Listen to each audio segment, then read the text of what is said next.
Before I begin, can I just pick up on what happened yesterday when we heard from the intermediaries?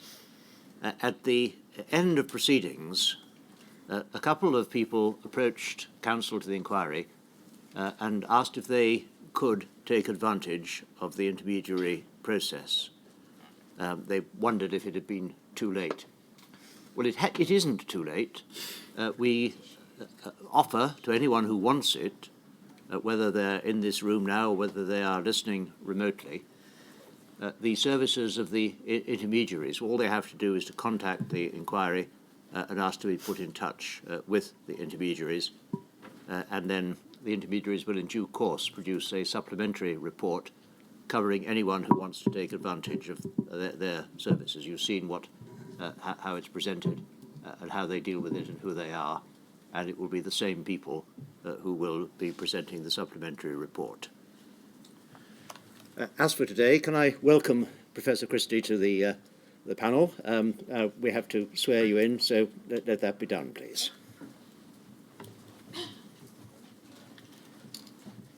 Please state your full name. Deborah Christie. And repeat after me. I do solemnly, sincerely. I do solemnly, sincerely. And truly declare and affirm. And truly declare and affirm. That the evidence I shall give. That the evidence I shall give. Shall be the truth. Shall be the truth. The whole truth. The whole truth. And nothing but the truth. And nothing but the truth.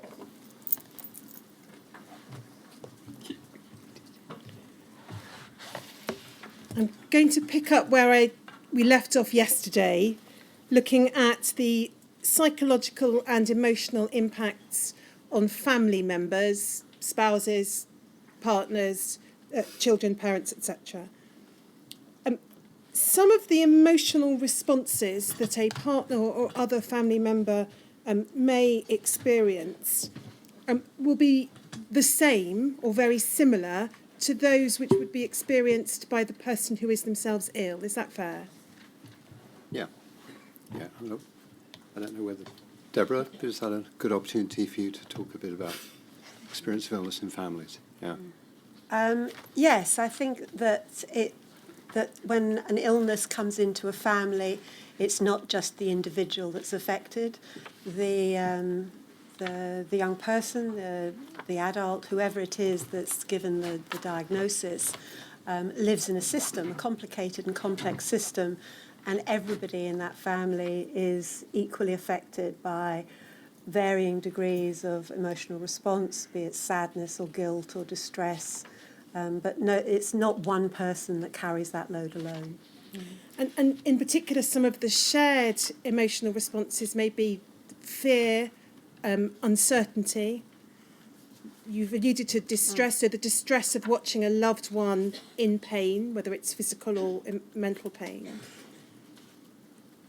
We've heard in particular from witnesses who had family members, often partners, receiving interferon treatment, interferon ribavirin, of the effect of that on personality and personality change. So coping with the personality change, for example, of one's partner may be an additional emotional, psychological burden for a family. Yes, absolutely. Yeah. And it's that contrast, it's that knowing what that person used to be like and then realising that they're different and feeling angry about it or distressed by it, but equally by the fact that it's not that individual's fault, that it's something external that's happened to cause this, and whether it's possible for people to be able to blame the illness, if you like, rather than blame the person. So, and that can be very, very difficult because you're faced with somebody who's perhaps short-tempered or grumpy or distant or withdrawn, and what you want to do is you want to be with them and take care of them, and they're rejecting you or pushing you away, and so then you get an additional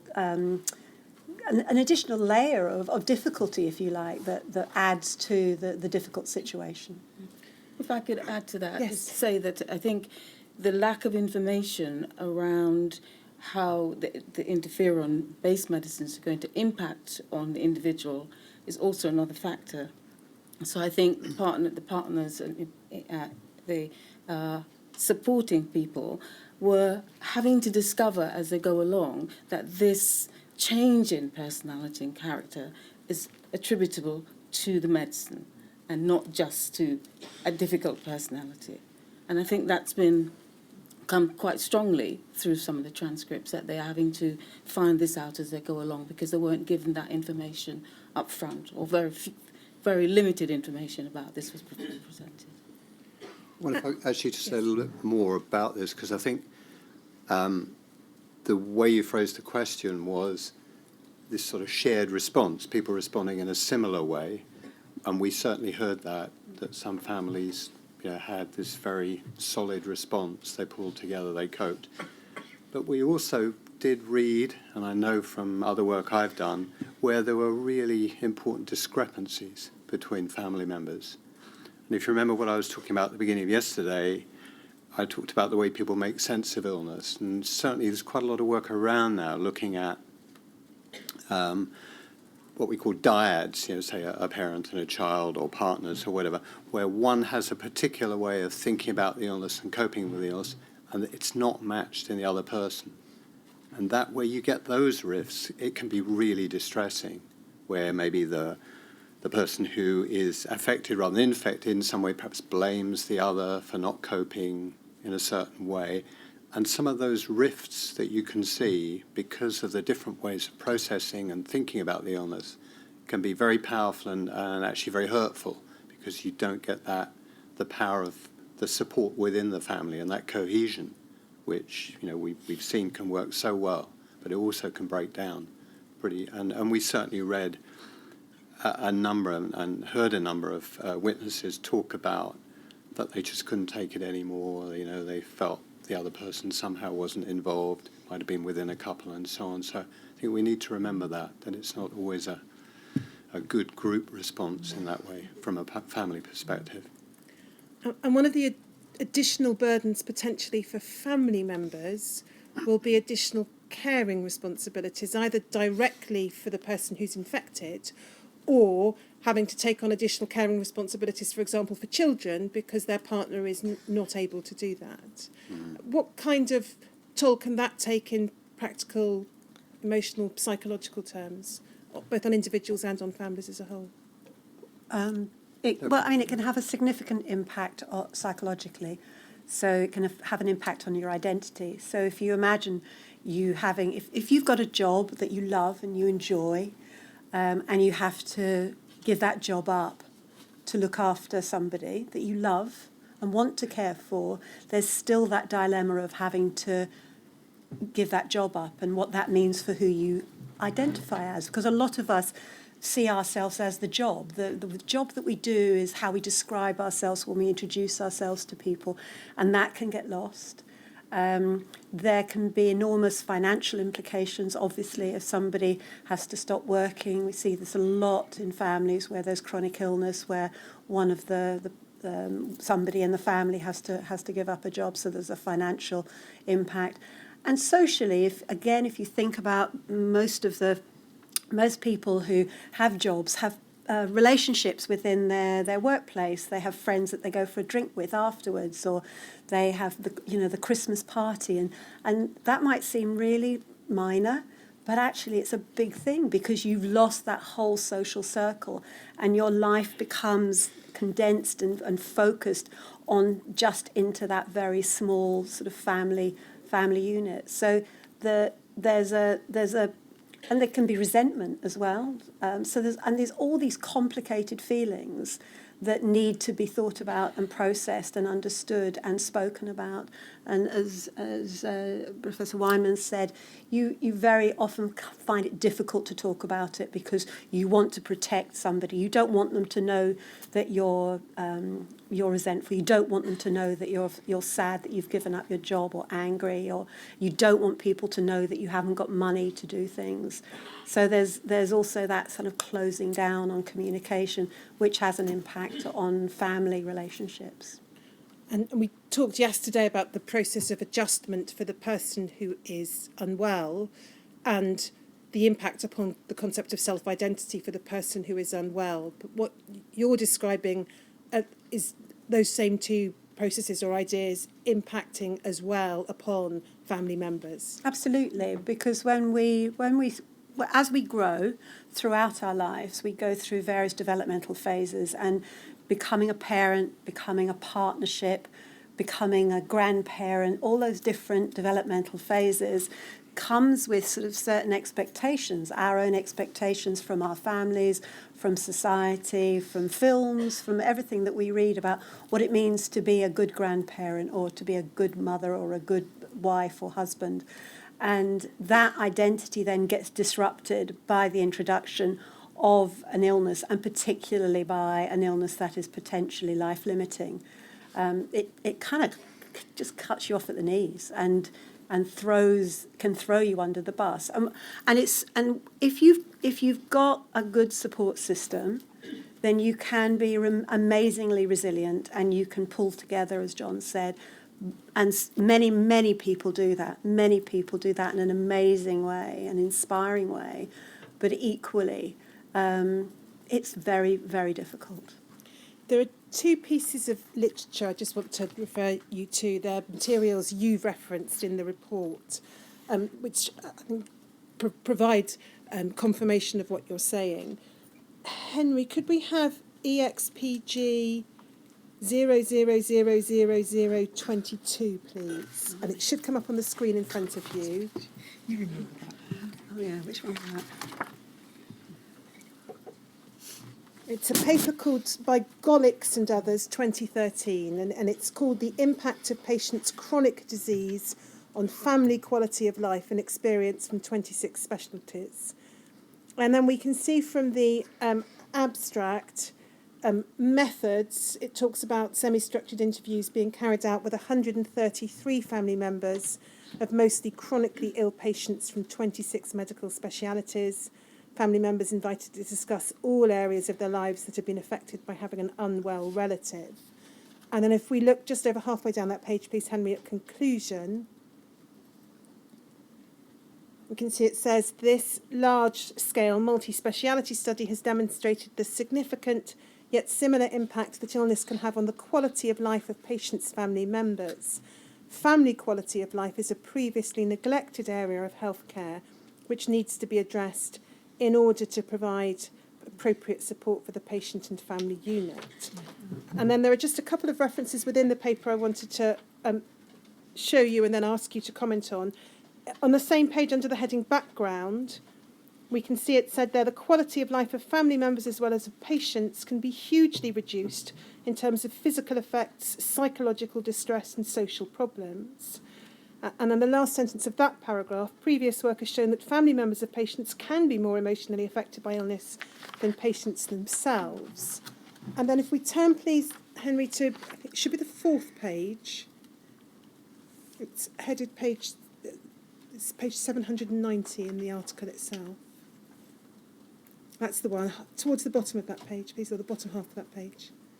Thank you. So we see there, under the heading emotional impact, it records 92% of the family members interviewed were affected emotionally by the patient's illness, mentioning worry, 35%, frustration, 27%, anger, 15%, and guilt, 14%.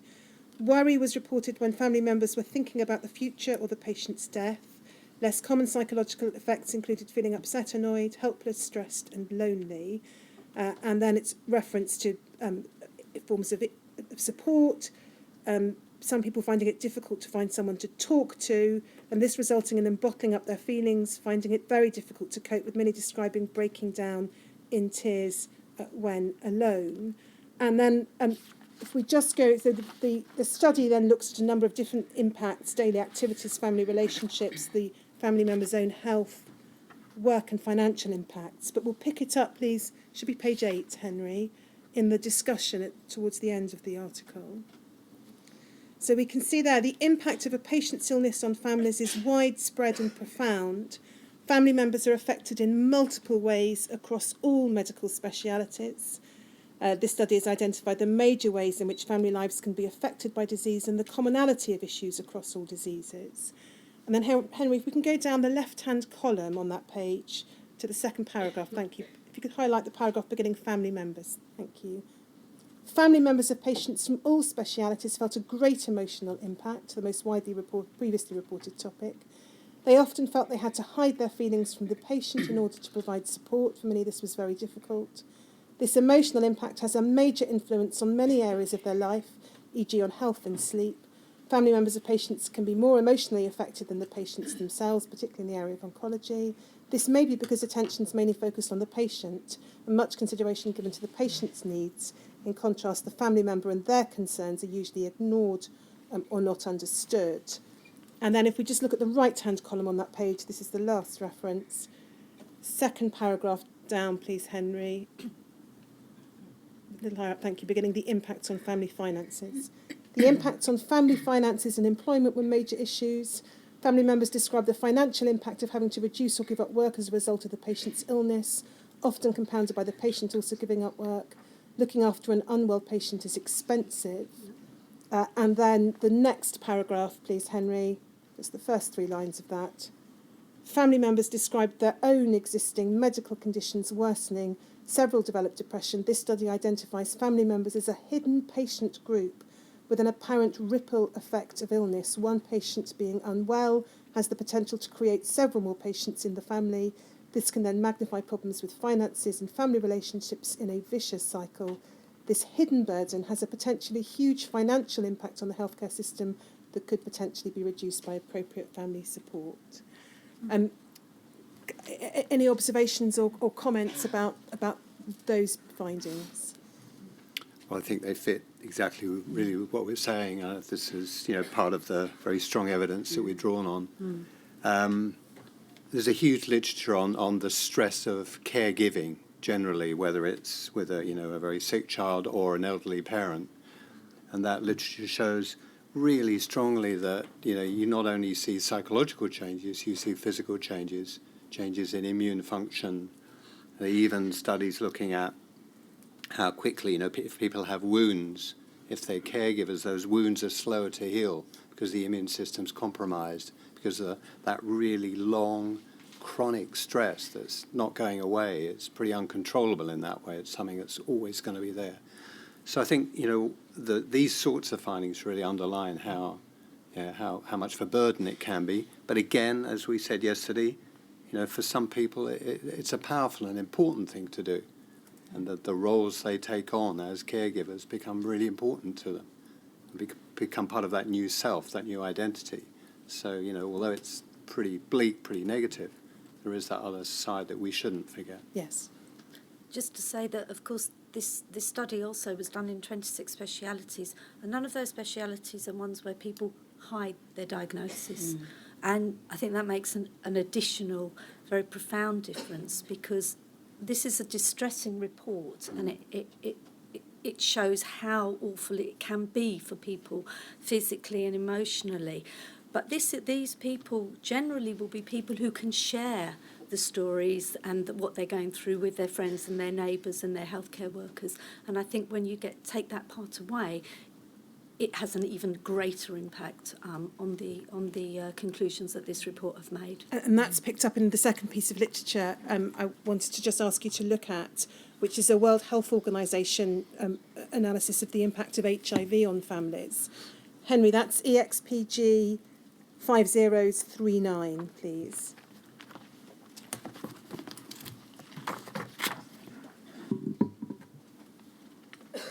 So this is a 2005 paper by the World Health Organization entitled "What is the Impact of HIV on Families?" Again, referenced in your report.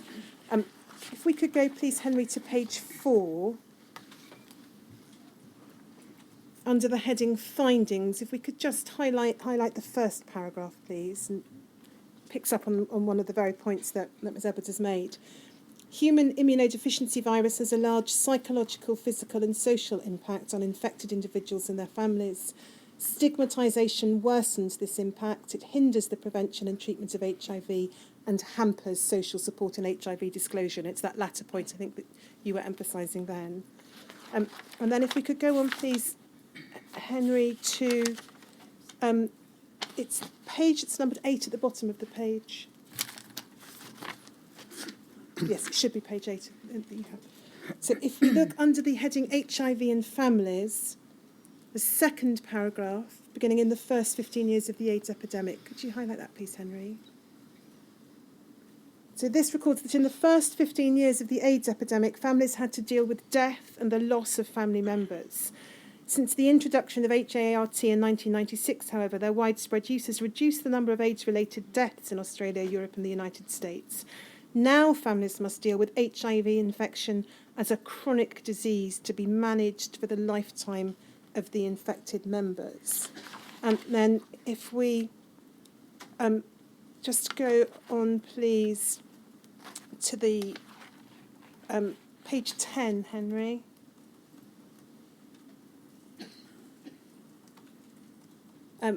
There's a passage, psychosocial issues, which echoes much of what was said yesterday. But if we then look at families, the bottom of the page, please, Henry, under the heading families. Talks about the social stigma that surrounds HIV may have adverse repercussions not only for the individual but also for their family. HIV has an impact on partners and on the dyadic relationship. Caregiving is associated with stress and AIDS-related stigma. And then if we go over the page, please, to page 11, we see in the second paragraph, please, Henry, beginning with children, we see a discussion there of the emotional distress that children may experience due to the HIV infection of a parent. And then if we go on, please, to page 12, Henry, under the heading, the impact of disclosure on the family, halfway down the page.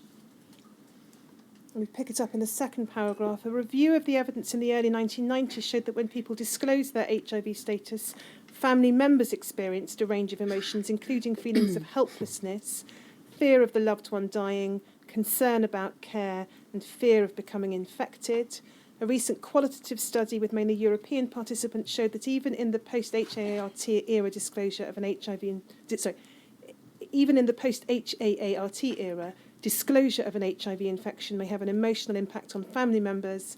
They may be surprised and saddened by the disclosure. The potential for terminal illness, as well as the impact of medical treatments and constant adjustment of hopes and fears, can affect both the individuals infected with HIV and their families.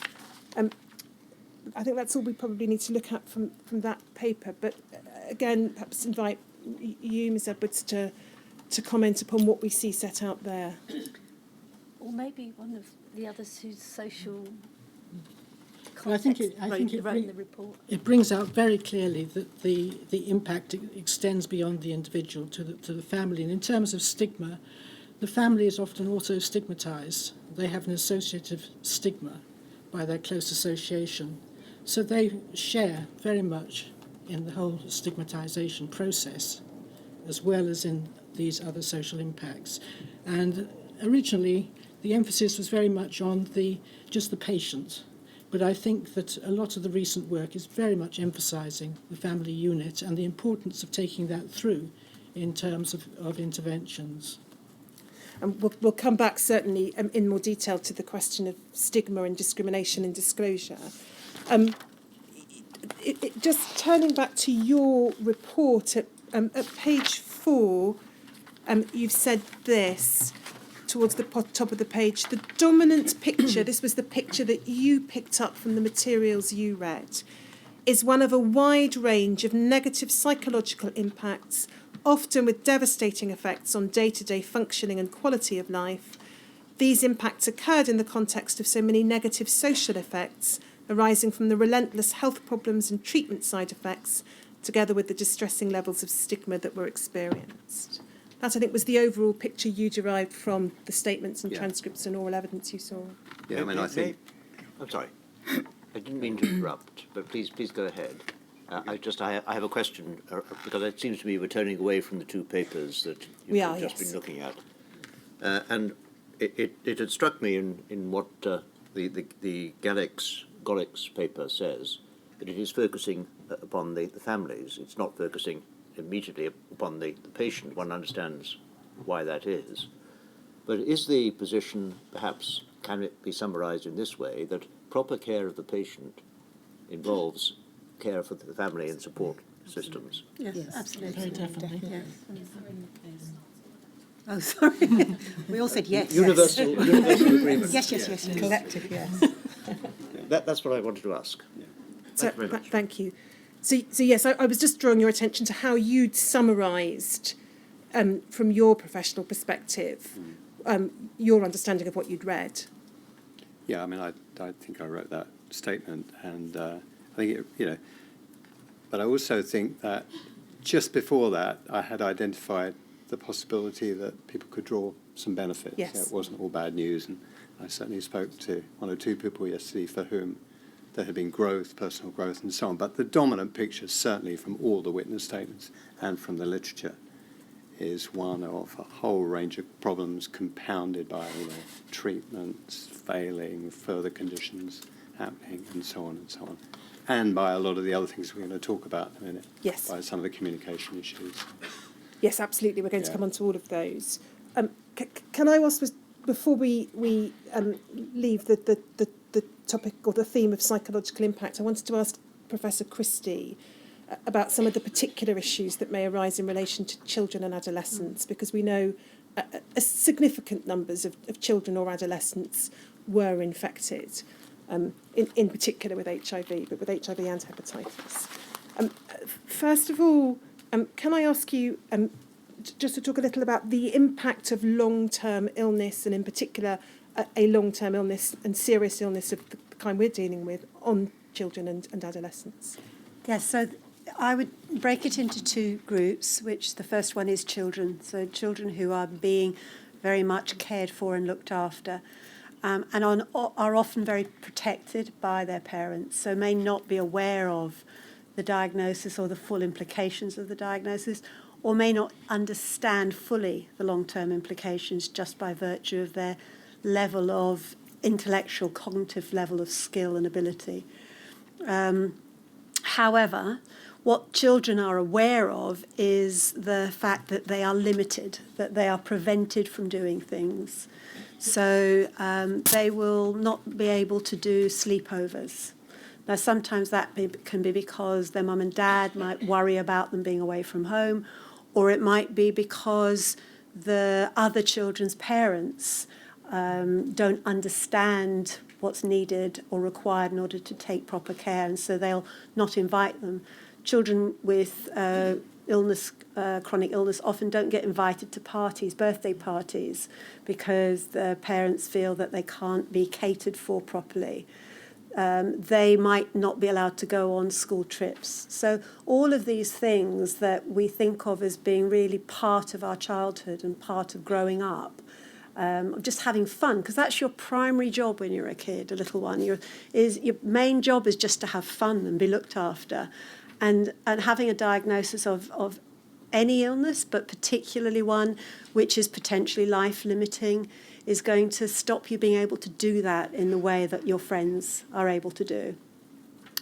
The second group is adolescents, which is a really different group, and it's in some ways it's the best group, and in some ways it's the most difficult, because adolescents are going themselves, without any illness involved, are going through such tremendous change.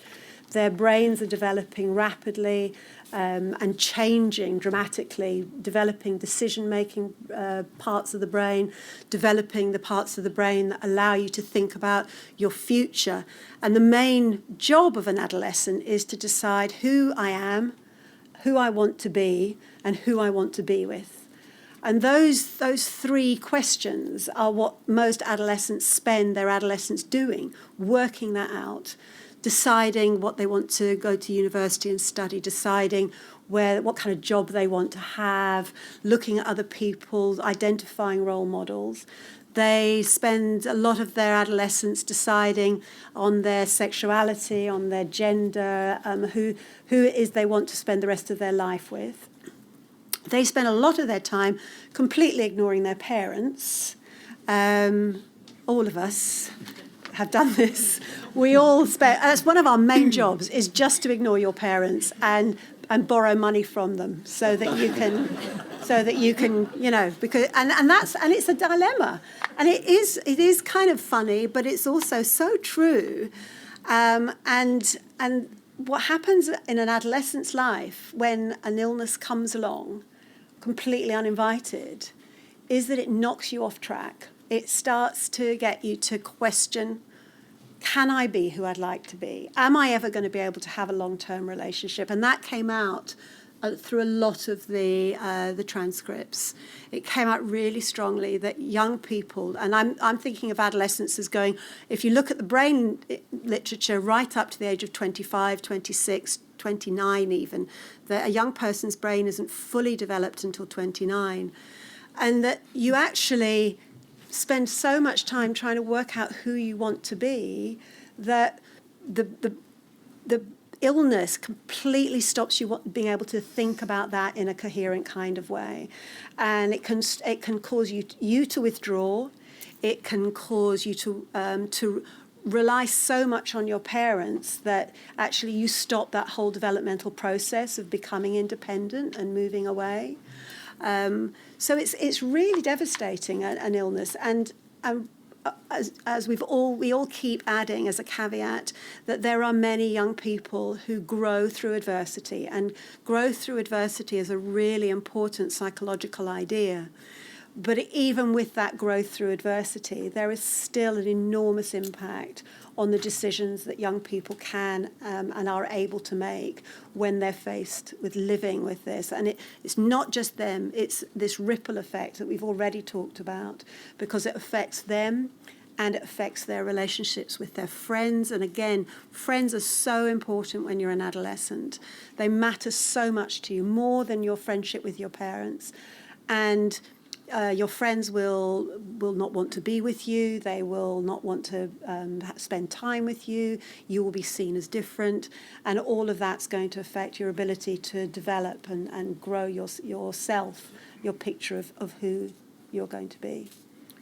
Some of those from whom we heard very, very eloquent and powerful testimony, who had been diagnosed with HIV as either children or adolescents, had grown up with it effectively all their life, and one of the points they made was they had never known anything different. Yep.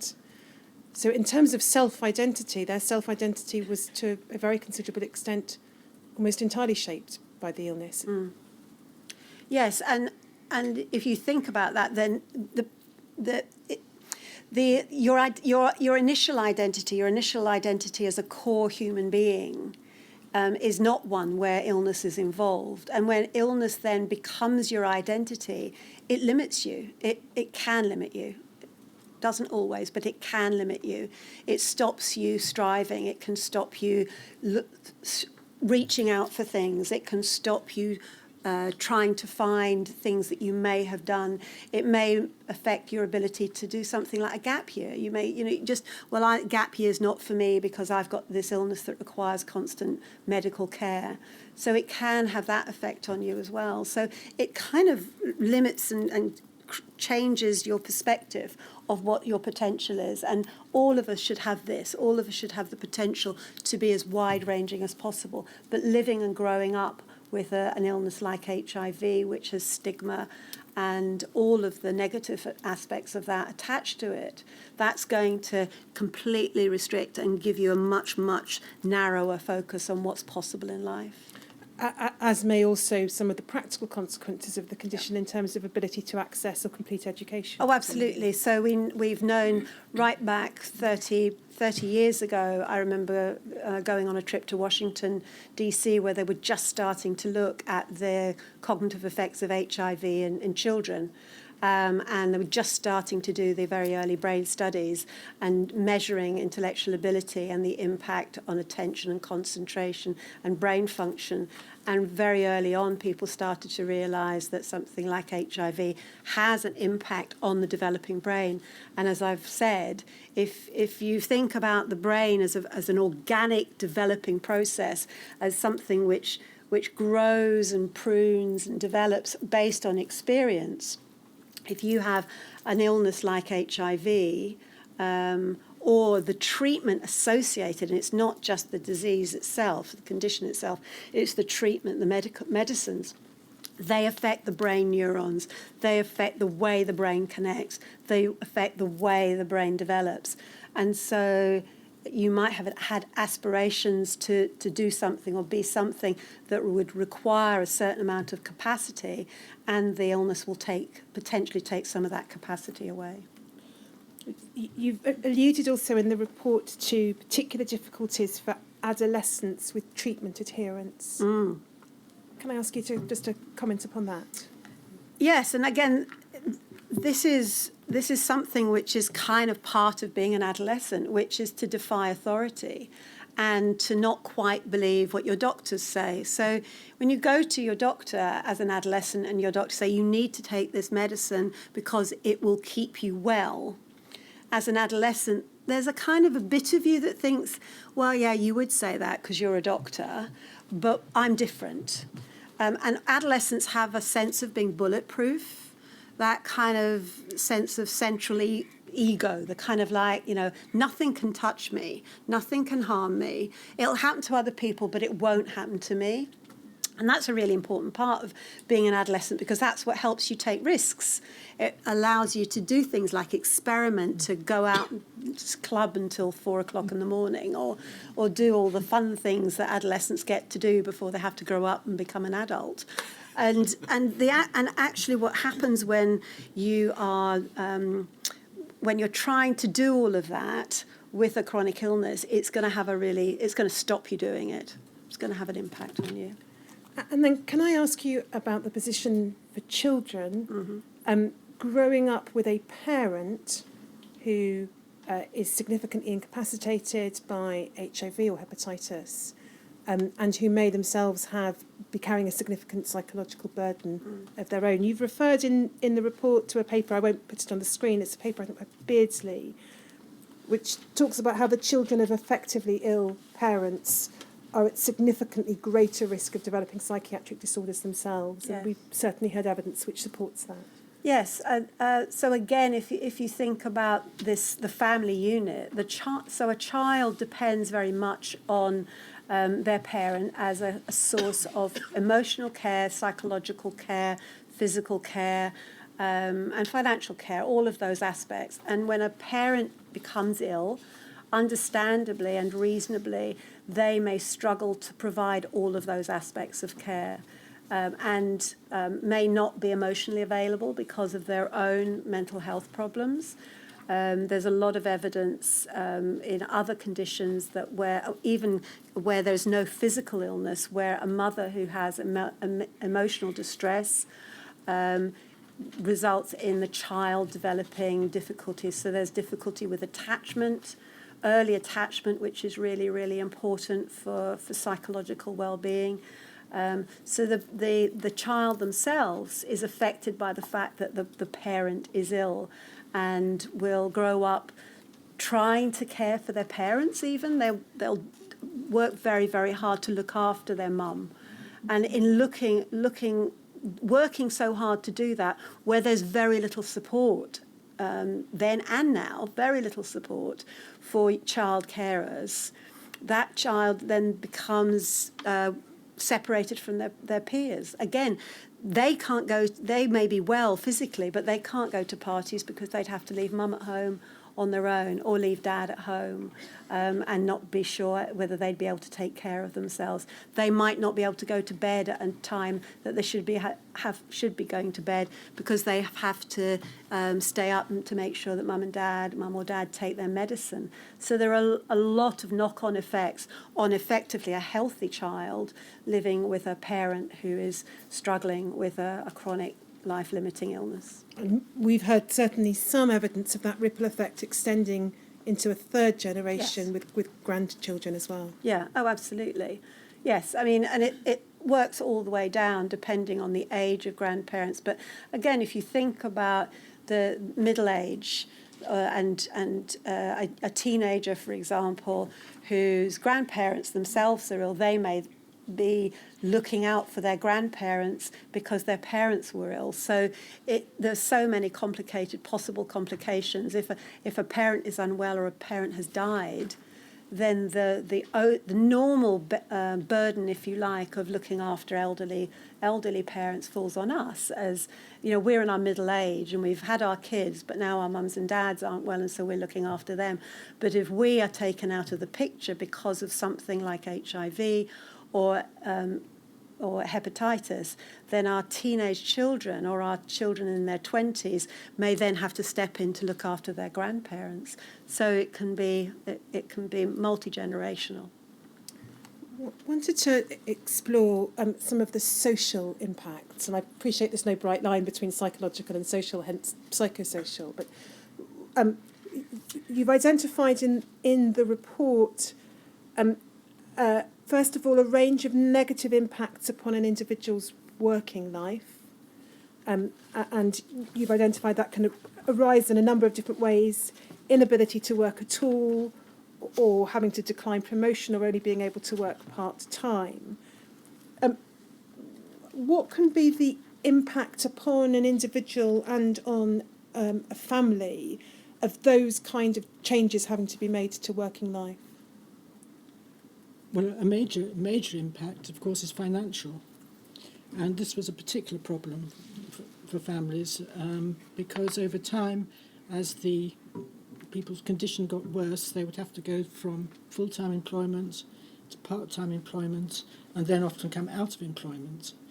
So that had a major impact. And then, in many cases, the carer, the partner, also had to reduce their employment or sometimes give up employment. And so the financial impacts were very great.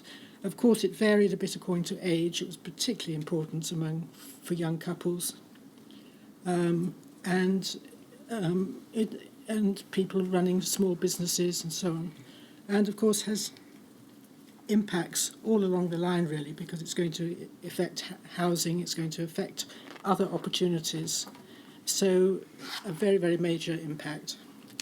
We heard from some witnesses who talked also about how not being able to work or not being able to work in the way or in the job that they would have liked impacted upon their self-esteem, their sense of being the person who ought to be the provider and the breadwinner for the family.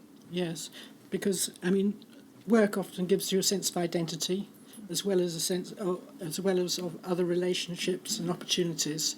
So all these things were very important and come through very strongly. And the financial impact, and I'll come back to financial impact in a few minutes perhaps, but the financial impact can take a further toll in terms of insecurity, risk of losing house and the like. That threat of financial insecurity will no doubt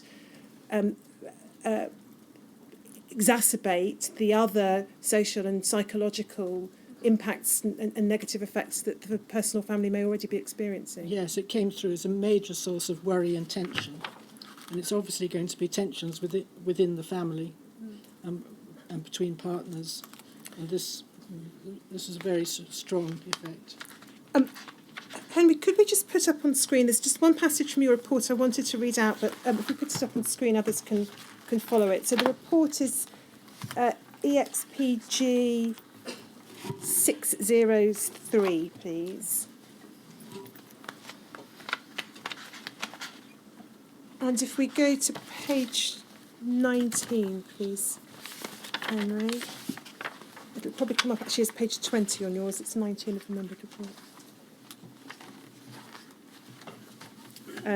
If you go on to the next page, please. Thank you. So could you just highlight, please, Henry, the passage halfway down the page beginning the cumulative effects? So this is what you've said, and it's up on screen so all can see. The cumulative effects of limitations in employment potential arising from interruptions in education, together with the continuing health effects, have undoubtedly had negative financial consequences for many infected and affected individuals.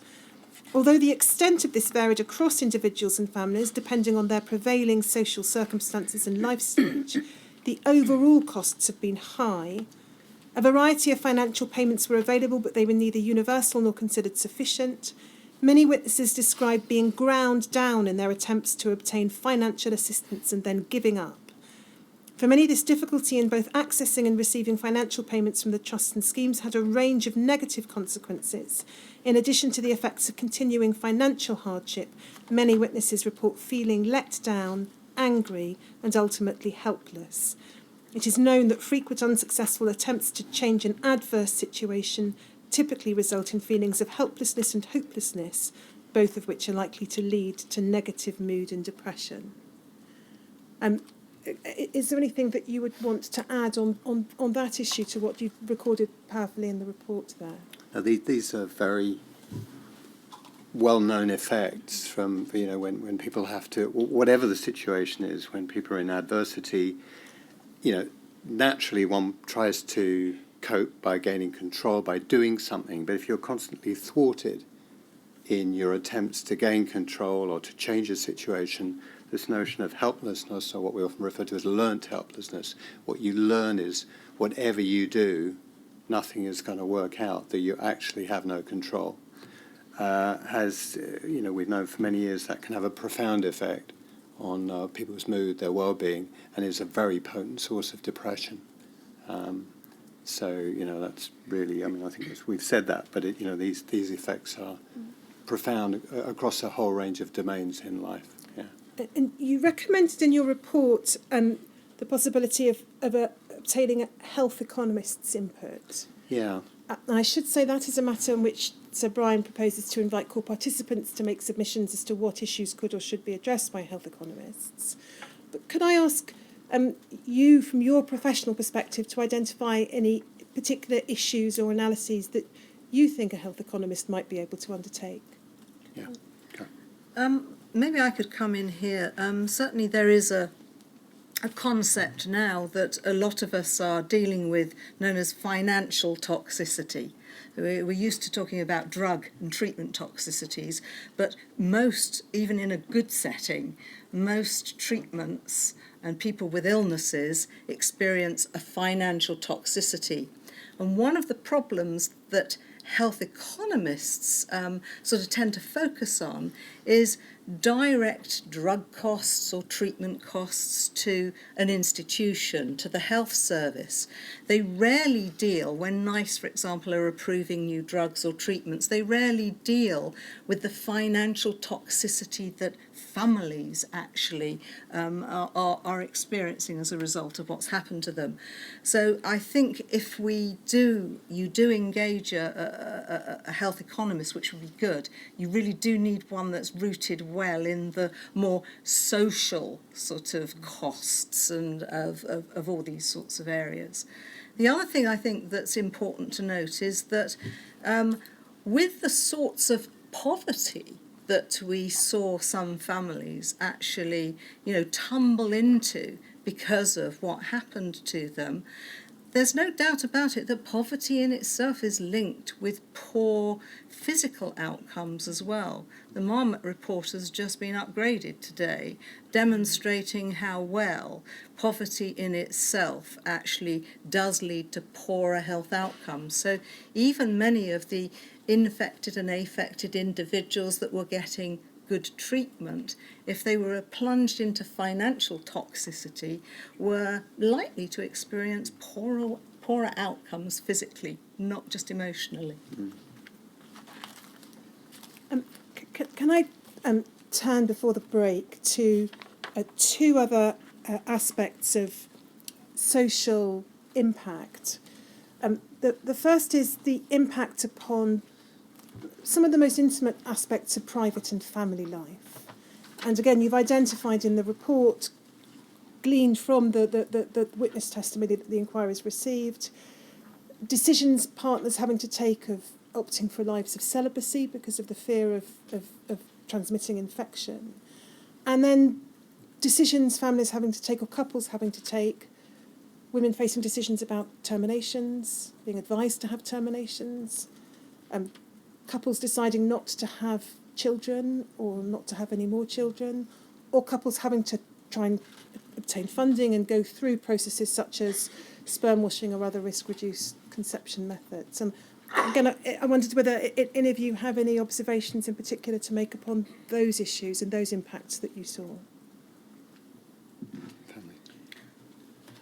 Well, I mean, they were very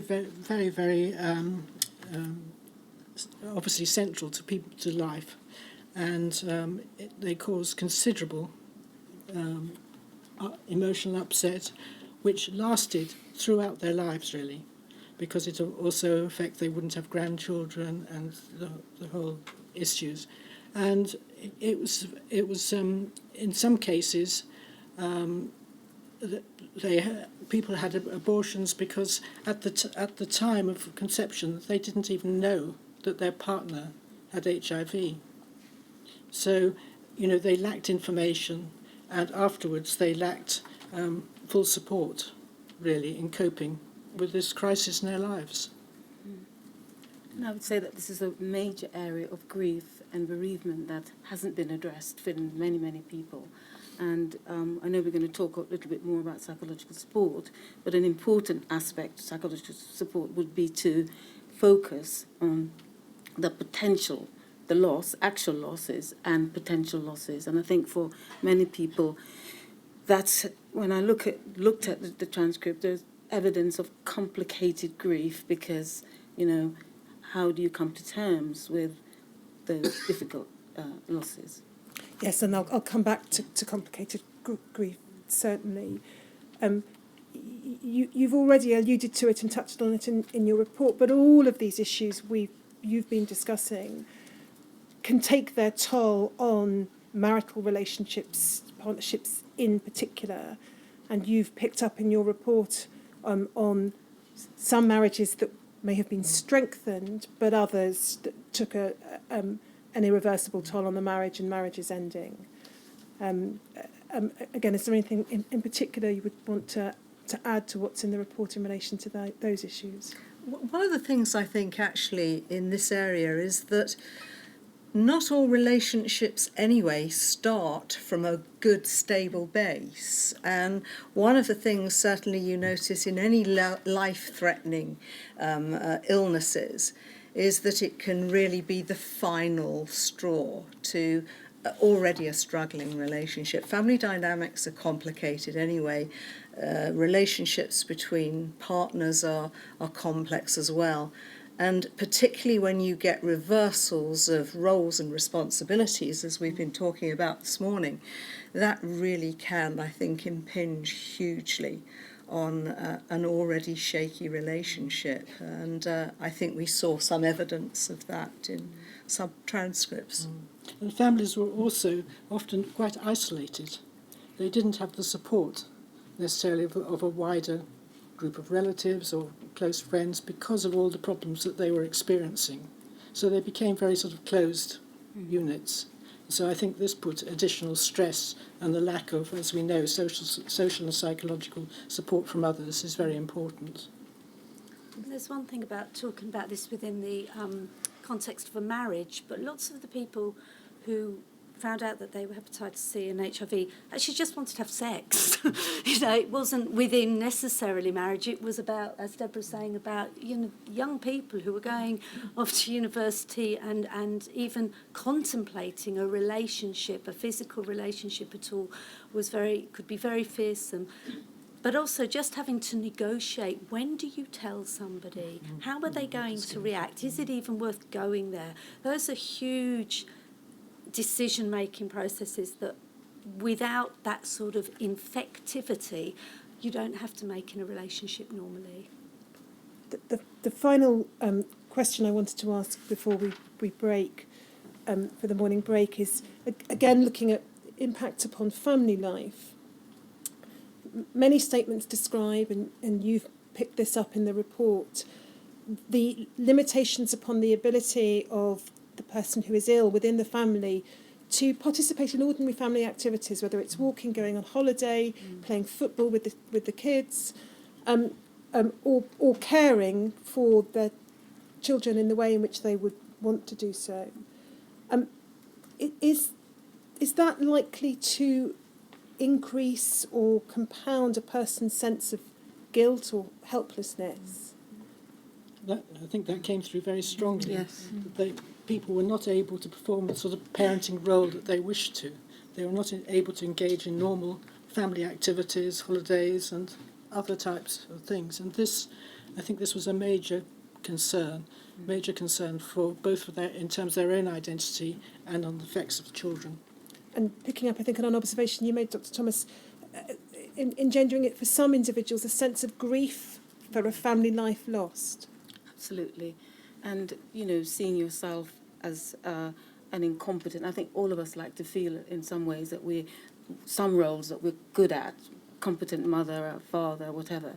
And if you can't manage those roles, it adds tremendously to the distress that you're feeling on top of the additional psychological burden you've got already.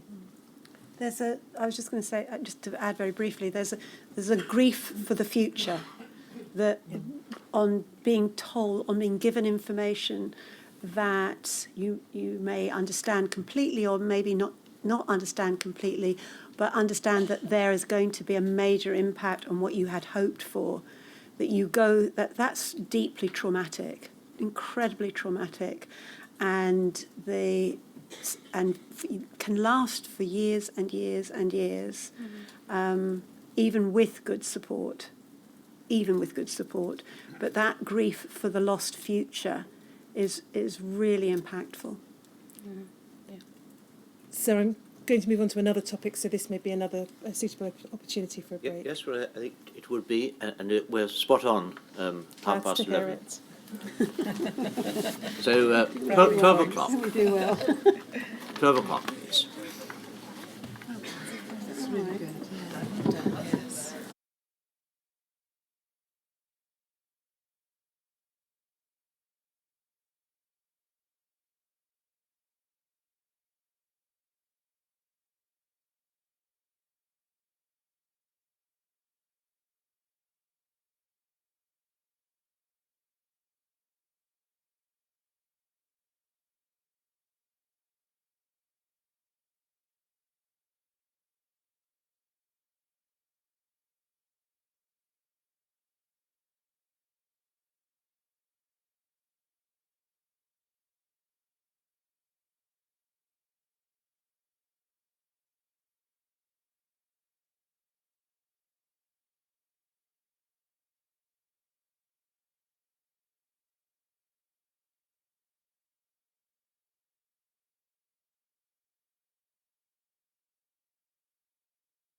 One of the most devastating impacts described to this inquiry and captured in your report is the death of a child.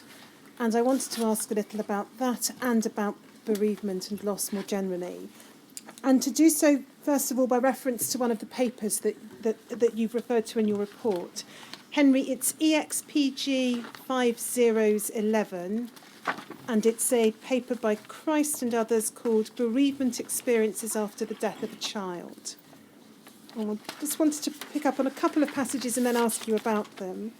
The introduction, if you could highlight the first 10 lines or so, please, Henry.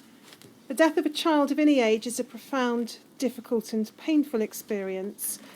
While bereavement is stressful whenever it occurs, studies continue to provide evidence that the greatest stress and often the most enduring one occurs for parents who experience the death of a child. Individuals and families have many capabilities and abilities that allow them to respond to interpersonal loss and to emerge from the experience changed but not broken. The few studies that have compared responses to different types of losses have found that the loss of a child is followed by a more intense grief than the death of a spouse or a parent.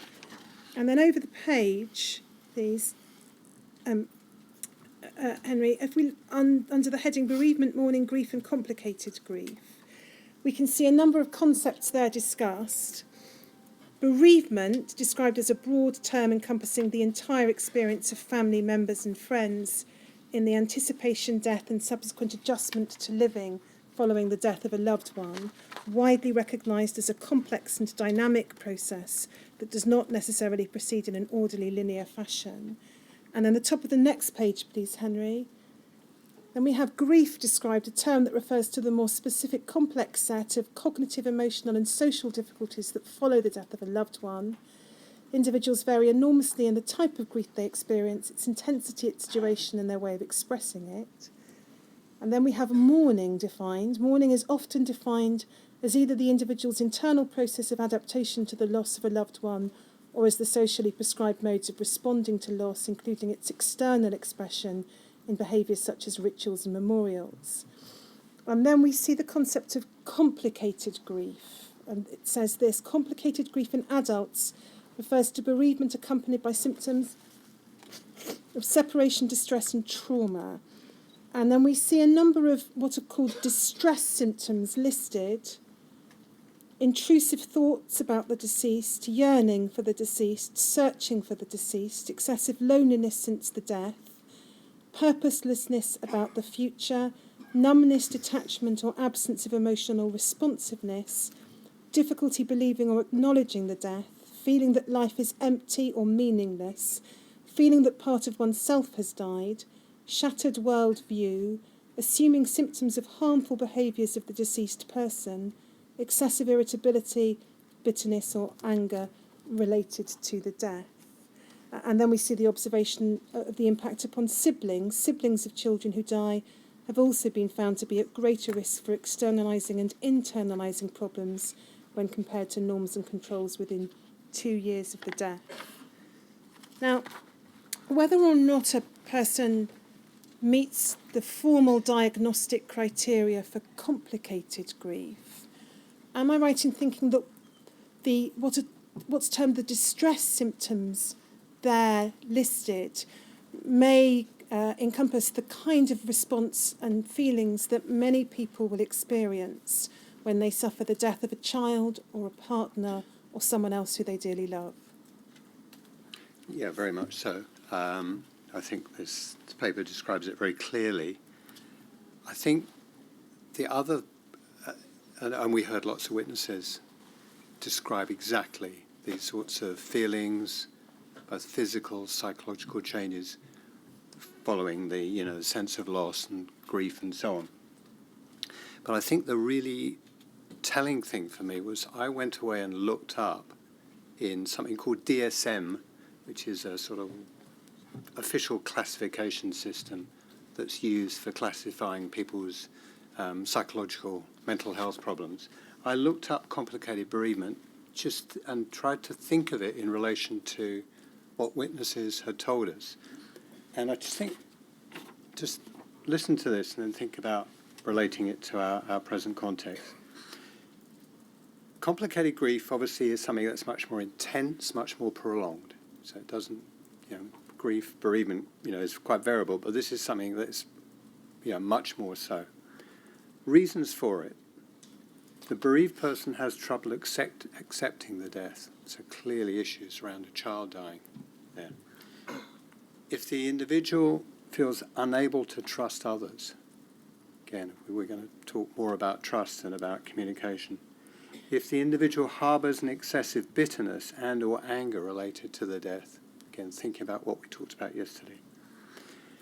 And other factors associated with complicated grief, it's more common with loss of a child, as we've said. If the nature of the cause and the circumstances around the death are complex or, sort of beyond the usual. And if the quality of care, palliative care, the sort of support you would normally give to someone who's in that last stage of their life, if that's poor or not available. And if there are concurrent stressors, financial hardships and so on. If you think about that list of factors and think about what people have told us in their statements, it's really not surprising to me that a lot of people talked about complicated grief, effectively. Grief that's still with them now, because a lot of these issues are still there. And what comes out of that is that people ruminate. These things prey on the mind. And people ruminate about themselves, the anger maybe they felt, the guilt that maybe they felt, and all of those sort of recriminations, if you like, that are linked to that death. So, I think what we have seen and heard from many witnesses really does fall into this, what is a diagnostic category. It's described as a very clear, condition that people can experience. I'd just like to add to what Professor Weinman just said, and this document is excellent. One of the things when I read it, and from my experience of working with sickle cell patients who are predominantly black, that the cultural variables are so strong when you lose a child. When you lose a child in any culture, and we've all got subcultures anyway within this community, this basically UK community, so-called white community, we have varying subcultures.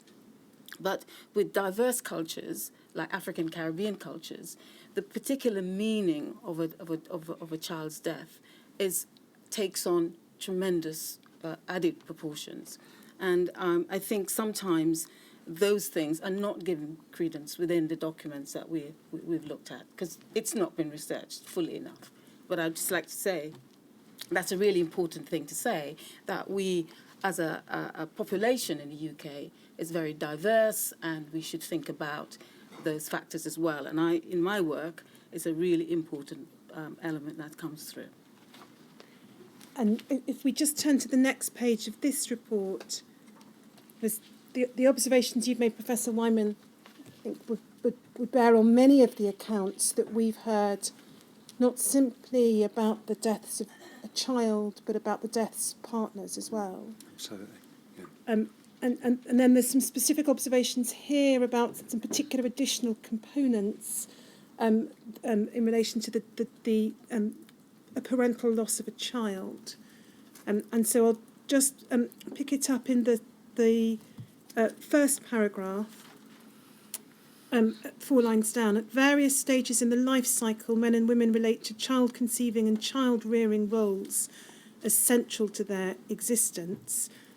And I think, Dr. Thomas, that bears upon a point you made before the break about those who do not have children and the sense of bereavement for the future that you described.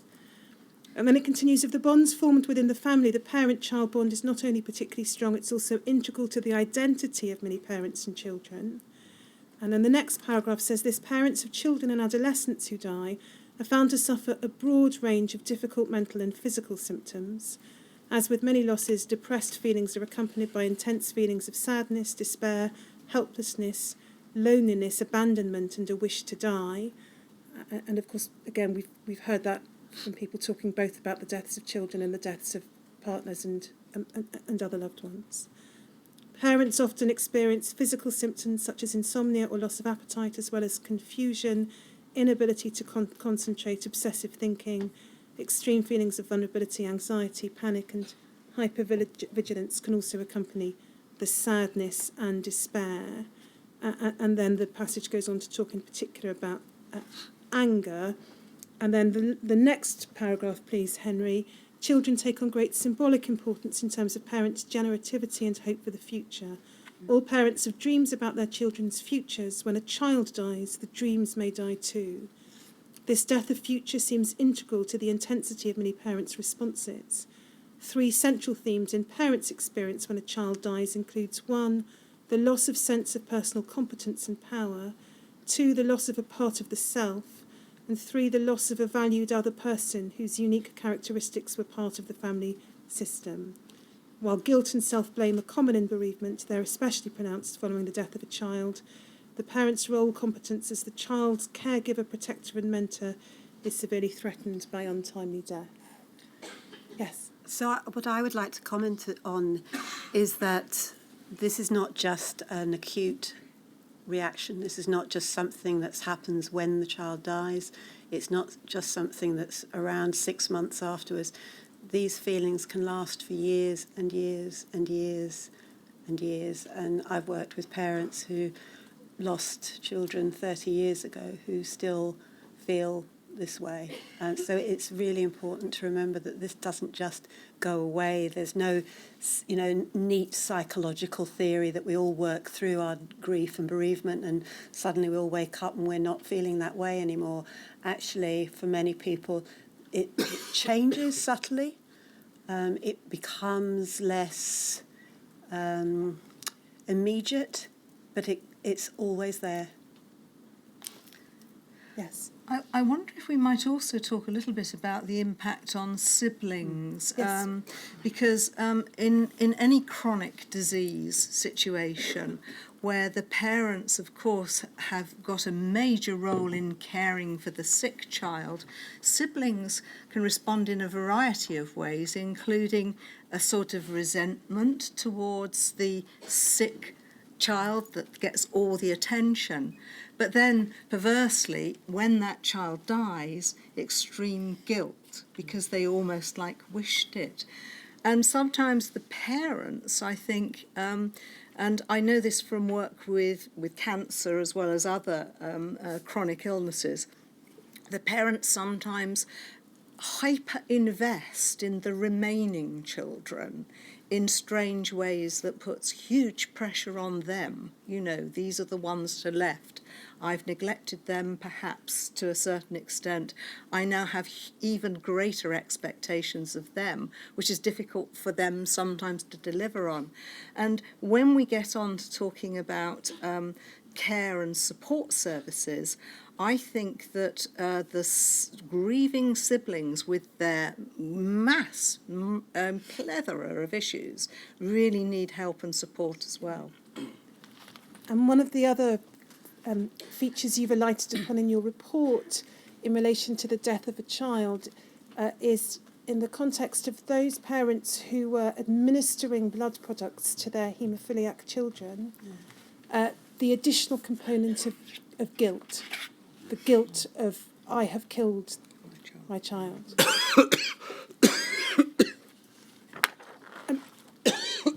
In your report at page 9, and again, perhaps we could have this up on screen, please, Henry. It's EXPG 603.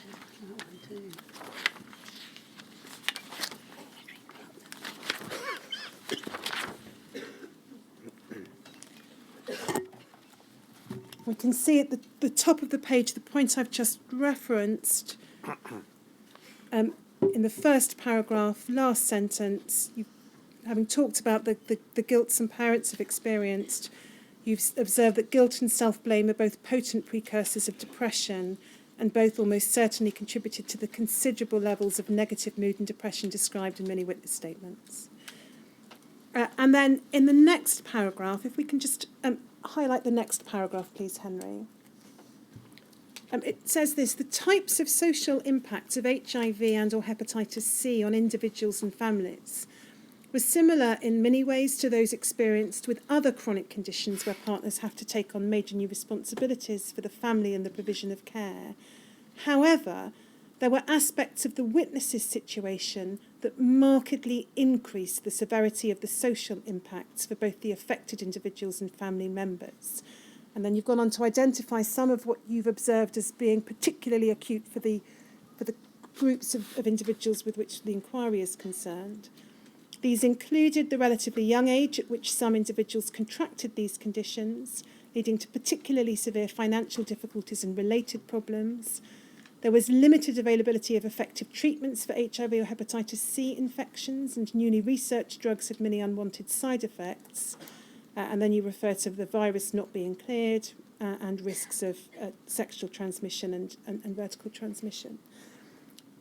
Is it also fair to say that when one's looking at the severity of social impacts for those with whom we're concerned, stigma, discrimination and lack of support, all of which we're going to come on to shortly, are likely to have compounded and exacerbated the ordinarily severe impacts that flow from long-term chronic illness?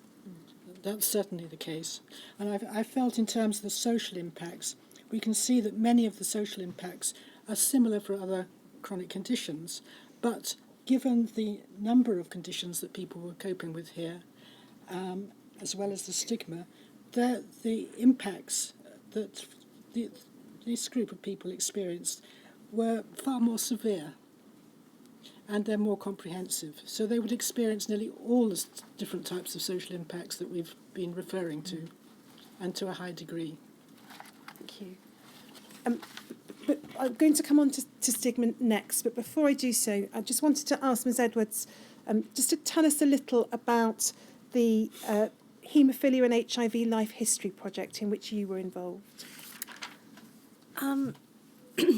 So the Haemophilia and HIV Life History Project is an oral history project. Maybe I need to explain that a little bit to some people. So an oral history project is the concept that you would record history by interviewing people who experience that history.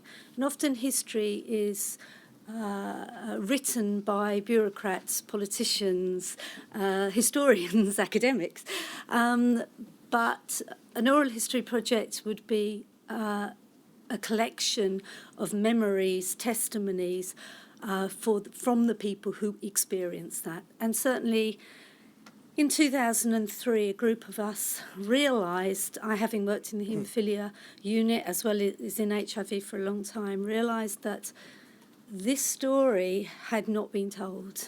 It really hadn't. There was very, very little, and we talked briefly yesterday about what research we had looked for around the psychological impacts of HIV, hepatitis C on people with haemophilia. This was particularly haemophilia, and we all agreed that there was very little. This project is not the type of references that we are using here, because these are peer-reviewed journals by academics who've analysed, owned this work. What we did was we were funded by the Heritage Lottery to interview people throughout the country who had haemophilia and HIV. And it was in 2003, and I don't really believe that we could have done it earlier than that, because I think all of the things that we've already been talking about, the grief, the anger, the confusion, the lack of certainty about what was happening in people's lives, I don't think people were in a position where they would have been very able to verbalise some of the things that they were feeling. By 2003, that became a little easier, and certainly that's what they told me. And so we went around the country and we invited people to talk about their experiences. And we did it in what's called a life history method, which isn't about asking questions about HIV and haemophilia. It's asking questions about everything, from grandparents to where you lived, to where you went to school, who was your girlfriend, what did you play with, everything. And so we have a whole life history. So some of these interviews, on the average, were about 4 hours of recording, and some many more. Those interviews were archived in the British Library. They don't belong to me or the team. On the team, there was an oral historian, there was an archivist from the British Library, there was myself, a counsellor, somebody with haemophilia and HIV, Rob, who I think you know. And between us, this was the work we did for those 2 years. And so those 30 interviews, very extensive long life history interviews, were archived in the British Library. What, of course, we realised very soon while we were doing this project was that many people said to us when we asked them about what it was like finding out that you were HIV positive, they would say, we don't know, ask my mum, I was 2. And of course, the other big area that was missing was the people who had died.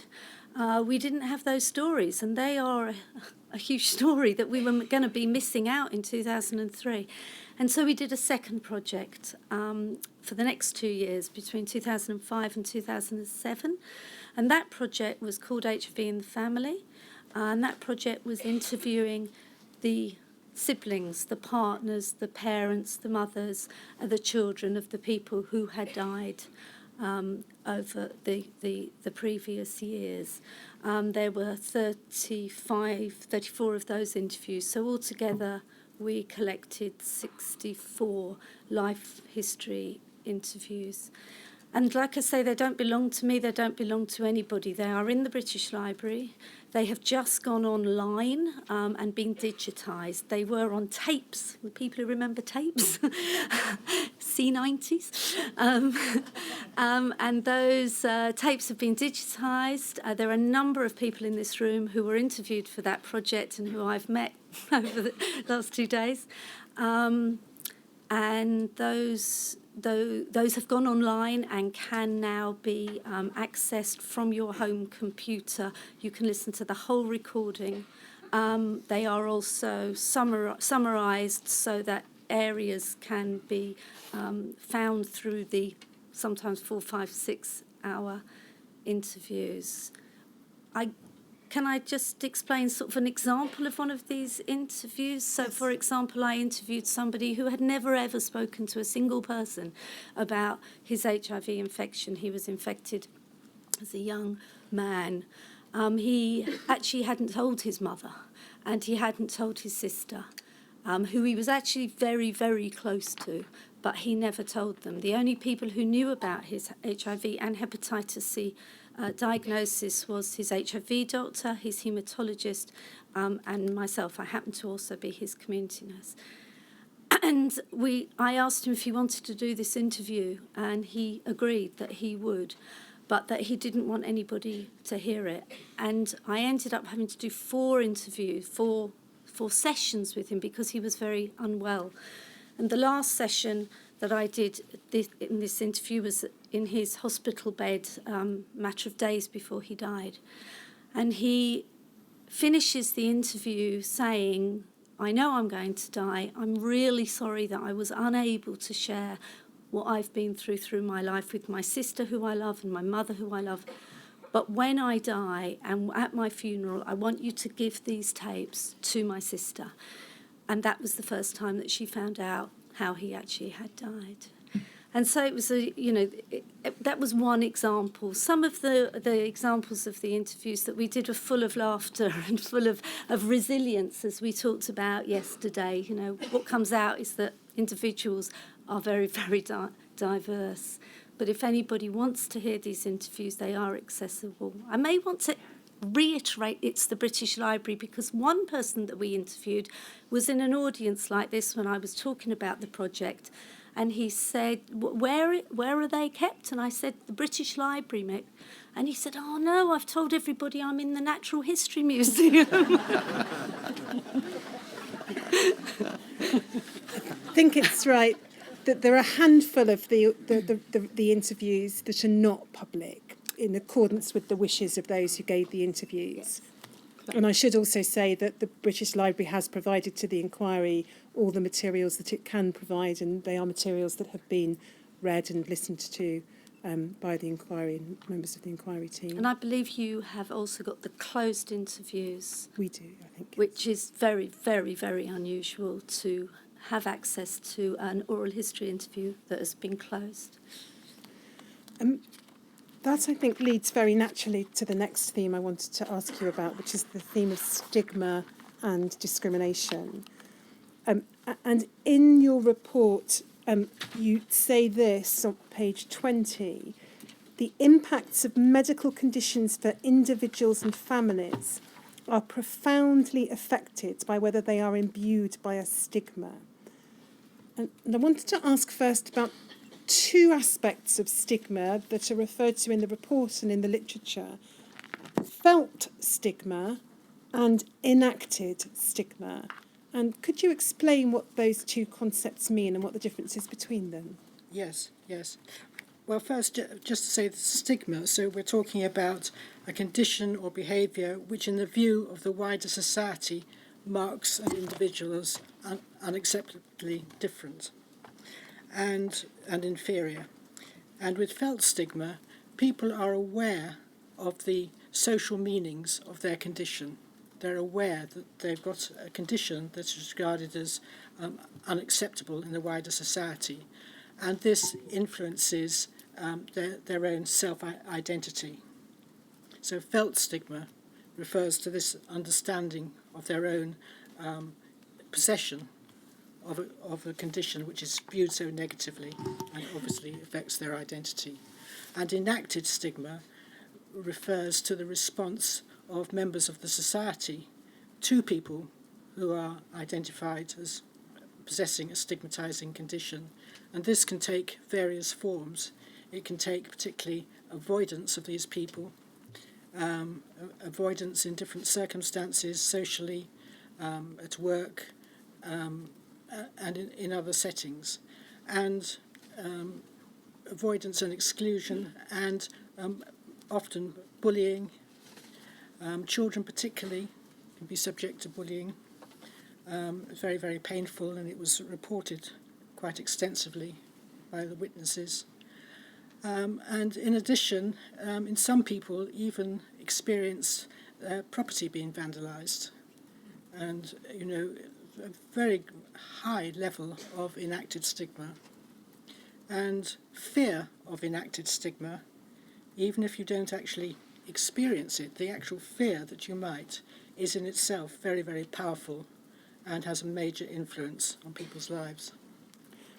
And one of the consequences of stigma may be that individuals do not wish to disclose their condition, and many witnesses reported that either contemporaneously or still today they didn't want to disclose their condition. That leads to two further concepts I wanted to ask you about, and perhaps I can do this by reference to one of the papers in the bundle. Henry, it's EXPG 606, please. It's a paper by Beals and others. If you go to the next page, please. No, sorry, the next one. It's called Stigma Management and Wellbeing. And there were just two parts I wanted to show you and then ask you about. So on that first page, right-hand column, please, picking it up 4 lines down. This particular paper, its focus was sexual orientation, but there are some general concepts. We see there reference to a process of stigma management.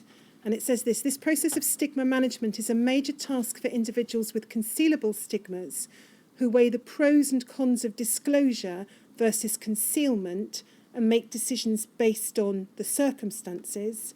And then it refers to another paper, Kane, 1991, observed that both options can be taxing because disclosure often entails planning and execution, and concealment requires individuals to attend to many aspects of their social presentation and lifestyle that would ordinarily go unnoticed. And then, Henry, if we could turn on 2 pages.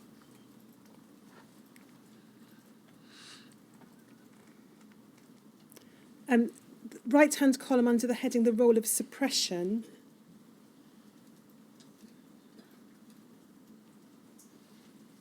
We can see in the first paragraph, it talks about suppression, a feeling people may experience if they conceal personal or emotional information they would like to reveal.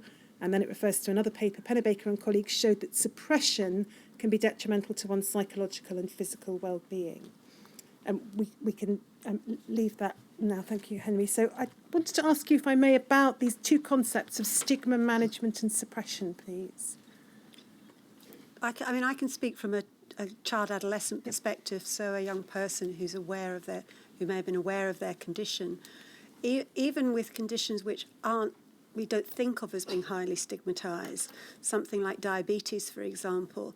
There are many, many adolescents who live with diabetes who don't tell anybody at school, who keep it an absolute secret at the detriment of their well-being and health. So they won't inject insulin, for example, because they don't want their friends to know. They don't want to feel different. So if you multiply this by 1 million with something like HIV, where there's masses of ignorance and negative presentation, media presentation, and we weren't in the middle of a social media storm then, but even so, on the television, the dreadful adverts and the awful newspaper reports that came out, that it would have been impossible for a young person living with haemophilia and HIV to not be acutely aware of the potential for stigma and to have to both manage that but also suppress it, not to tell people and it's exhausting. That's one of the things in that paper that doesn't say. It talks about what you have to do in order to suppress, but it doesn't. The end of the sentence should be, and it is exhausting, because it is exhausting to constantly be trying to not let people know through what you do or how you do it or what you say or where you go or you don't tell people about hospital appointments, you don't tell people about medication that you're taking, or the fact that you can't go out for an evening because you're exhausted and feeling dreadfully ill and you have to pretend that you just don't want to go. So you get a reputation as somebody who's not much fun rather than people realising that you're actually very ill. So I think from an adolescent perspective, again, that's really, really difficult and challenging for a young person who wants to be part of the world, but who has to prevent themselves participating. Well, I'd like to say something about suppression, maybe really follow on from what Deborah said. The people who you cite there, Pennebaker, Petrie and so on, are colleagues who I've worked with, and a lot of their work has shown that if you hold on to something you don't disclose, you keep it inside you for long periods of time, the costs, not only emotionally, but the costs physically can be huge. And there's very good work now looking at people who have really aversive memories or things they've never disclosed to other people, trauma, a whole range of different experiences, including illness-related experiences, and that keeping sort of all those memories inside or keeping those experiences inside comes at a big cost. And what's very interesting about James Pennebaker's work is that he, many years ago, found that if he said to people, what I want you to do is write about something that you've never told anybody about, and write your innermost thoughts and feelings, try to contact those. And typically got people to write over a number of days. And for a number of people, the effects on them were profound, initially quite uncomfortable. But what happened was that as they began to write and get something out there, they started to make sense of it a bit, understand it. Because when it's all in your head and you haven't disclosed, you haven't spoken to anybody, it's all at that very emotional, that very deep level, and you're not really making sense of it. So again, that failure of disclosure or lack of disclosure comes at that huge cost. And that we know that disclosure, whether it's written emotional disclosure or spoken disclosure, can be very powerful. And some of Pennebaker's studies and a whole lot of other people's have shown that. And we've certainly heard from witnesses who've given evidence anonymously because they still have not disclosed information about their health to those who know them, and from witnesses whose close relatives still do not know that they are, for example, HIV positive. And they've talked to the inquiry about how they have lived for decades, living, in many respects, a lie. The emotional burden of that must be huge. I think that emotional exhaustion is really interesting, because also as a coping strategy, if you like, suppression and concealment have this element of doom to failure about them, especially if somebody does become progressively sicker and externally they can't disguise anymore what perhaps has been happening. And I think, part of the emotional exhaustion that people feel if they can't talk about these things is due to this anxiety that at any moment it could actually all be revealed, and then the expectation is it's going to be even worse. It's a terribly, if you like, tenuous way to actually deal with things that you're scared of. But in some cases, it is actually worse.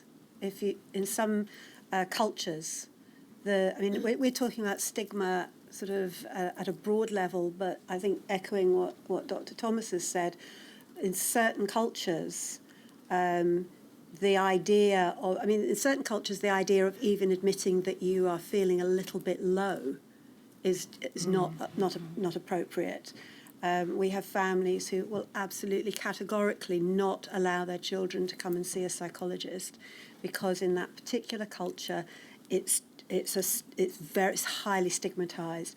If you add on to that cultures where things like HIV and even haemophilia itself have, or any hematological condition, have negative connotations, the fear of telling everybody something because you think something bad is going to happen is actually a true belief, because when you tell people, you will be excluded from society. So it's a really, really difficult balance to get right in terms of disclose or not disclose. It's not simple. Yeah. Professor McMorgan. Yes, I think it's very much influenced by the strength of stigma, and so the likely social reaction when you do disclose. And for our witnesses were describing situations in which some people disclosed to trusted friends, but in fact found that the enacted stigma was so strong that they were completely cut off and isolated. So I think there are different situations according to the sort of strength of the stigma and so the strength of the social reaction, because what we're hoping with disclosure is these positive benefits for the individual, and some of these benefits should come from greater social support. But that can be limited. Can I just add the fact that we talk a lot about HIV stigma, I think further is evidence of the extraordinary stigma of hepatitis C. And we tend to talk about HIV stigma because it is very much in our lives, and because of the health promotion that went round it, the fact that Freddie Mercury died, that Princess Diana held people's hand, that actually the stigma is something we verbalise and talk about. There has been no such thing for hepatitis. And I think that the stigma of that today is huge. And people find it very difficult to verbalise and to talk about that because they don't know what reactions people are going to be, because it's not something that society talks about very much. Dr. Thomas. And just picking up on that point around psychological support, and for me, coming out of the documents that I've read was the lack of support that was offered. Some people did get good support, and it was variable across the country. But another barrier to people accessing psychological support is a stigma that's attached to psychological services. Yeah. And, I remember just in an anecdotal conversation I've had with one of our consultants, and I sort of talked about, the notion that I might sort of extend psychological support in an area. And he said, well, you know, Nicky, I don't want you to do this touchy-feely nonsense with our patients, because actually it's still seen as a woolly concept, providing support for people. So if the establishments out there see it as not an acceptable form of support, it's also another barrier for people to overcome. And I just thought important just to say that at this moment in Can time. I add one thing to that? With regard to talking about the Life History Project, it's very interesting how many young men said to me it was an enormous step to access support when it was there. Yeah. So I think it's an internal thing as well. And without making huge generalisations, this was young, male patients who'd had haemophilia, now HIV, hepatitis C. And, you know, we talk a lot about did they access psychological support and counselling. For many people, that step was enormous. And we have some very amusing clips of on a website that we made about this, about people saying, I wasn't going to go to Birch Grove and sit around with the chitty-chatty stuff and start talking to people about my feelings. Of course he went, and it was amazing. But the verbalising that idea that it's not manly to access support. It's not only coming from institutional, it's coming from within us. You know. We're going to look at a couple of HIV and then hepatitis C specific materials in relation to some of the particular aspects of stigma associated with those conditions. But just picking up on what you've said about Birchgrove, could we have up on screen, please, Henry, HSOC 0005046. So this is a report, keeping it in the family, access to information and service provision, findings from a study on behalf of the Birchgrove Group and the Haemophilia Society. And for present purposes, there's one passage I wanted to ask you to just to note on the next page, please, Henry. It's halfway down the page, beginning, then there is paradox. Fifth paragraph down. You could highlight that in the following paragraph. And could you highlight the second paragraph as well, if possible, Henry? The one after that. Thank you. So this really, in the words of those who were living with the condition and with the dilemmas, encapsulates some of what you've described, I think.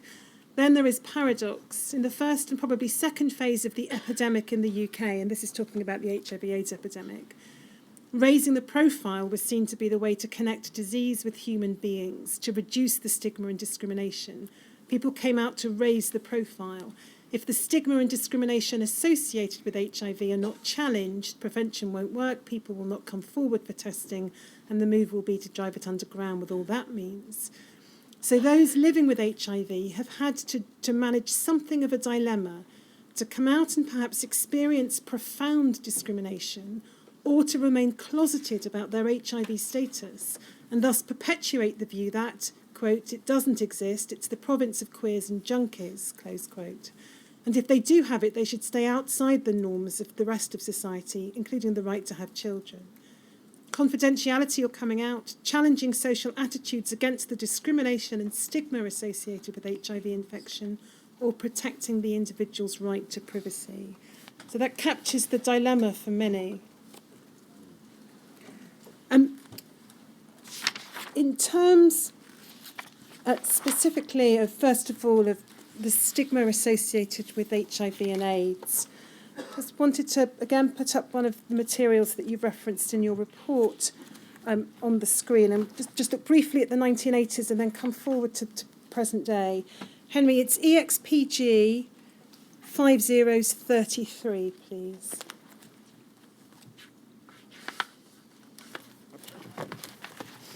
This is a paper about heroin, it says it in the title, heroin injecting and the introduction of HIV/AIDS into a Scottish city. There's just one passage on the page 3, please, Henry, at the bottom right-hand corner of the page.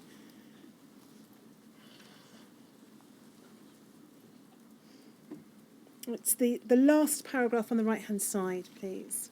And this refers to the advertising campaigns of the 1980s. It was in 1987 that the famous UK campaigns were launched, involving TV adverts which showed the tip of the iceberg and tombstone images. Leaflets delivered to every household proclaimed AIDS, don't die of ignorance, anyone can get it, gay or straight, male or female, already 30,000 people are infected.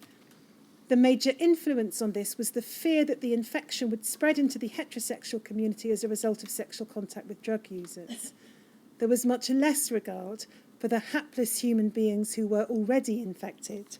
There was little information about what might happen to them, and estimates of illness and mortality were guesstimates based on widely differing reports from around the world. Do you know if there's been any research or study about the impact of those public health campaigns in the second half of the 1980s? Very effective. I don't know of any direct evidence of that, but I mean, certainly the witnesses referred to these campaigns as having the effect of increasing general fear and stigma. The campaigns were obviously trying to change behaviours, but by emphasising that HIV was something anybody could get and so on, and knowing about the high death rates, this really increased the fear, which stoked the stigma. So it was an unintended sort of consequence, really. In fact, much of the research that has been done looking at public health campaigns sort of does demonstrate that very often they are ill-informed, rarely actually do influence behaviour because they don't come from, by and large, any theoretical underpinnings that we know about, and then they sort of die a natural death without people really looking and thinking, well, how did smoking get reduced, or have we actually tackled the obesity crisis in a sensible way? And this campaign in particular, the only research I am aware of is the fact that it really portrayed exactly the wrong messages if you wanted to get behavioural change. Fear rarely works in terms of changing behaviours. And in your report at page 20,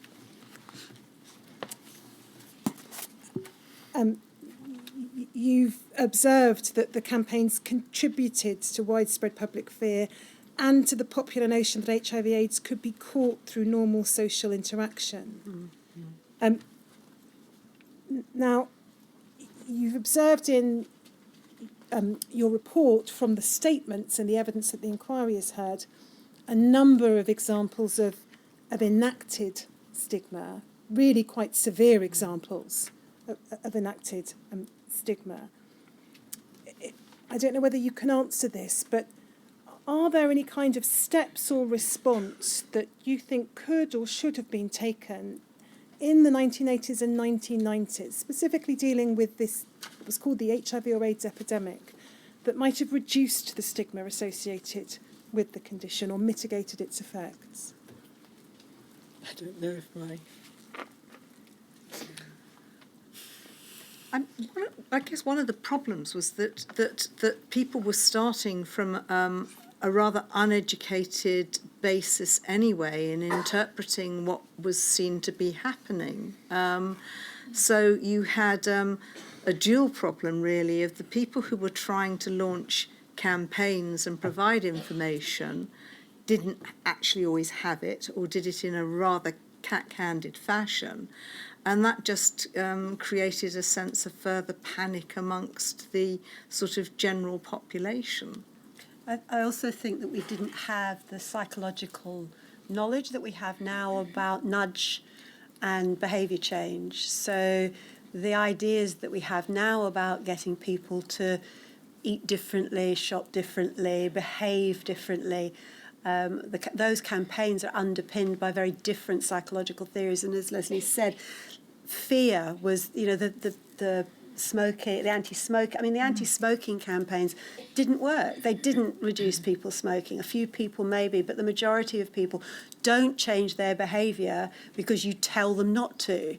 It just if we yell at somebody and say cut the grass or paint the spare bedroom or tidy your room, the response is not now. I'm busy. I don't want to, I'm not doing anything you tell me to do. And that whole governmental kind of, I'm going to wag my finger at you and tell you not to do it, was how we used to think that we could educate and control public behaviour.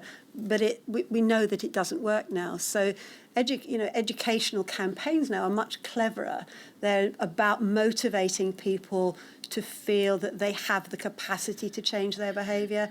And the campaigns in the 80s and 90s just didn't do that. They just didn't have that ability. And as everybody has said here, what they did was they created more fear, that people that did that were bad. I don't do it, I'm good. So those that do are bad. And it created that polarity between good people and bad people. I think the other thing with this campaign, it did actually massively increase people going for testing who were not at risk of HIV at all. There was a huge amount of testing was undertaken in the hospitals in those early days for people's fear, who, despite the fact that these leaflets, if you remember the leaflet that went round to everybody's house, as well as the television adverts, actually did have a lot of information on them. Whether people read that and actually heard what they were reading and is another matter, because as said, fear came up and everybody rushed off to be tested. I think the thing that was particularly difficult about this is watching these adverts and reading these leaflets when you were already infected. And I think, what Roy Robertson says then about the guys in Edinburgh, and whether it was them or it was here, it was the gay men, it was people with haemophilia. If you had HIV, you were seeing this, everybody's going to die, there is no help, which is such a distressing message to have.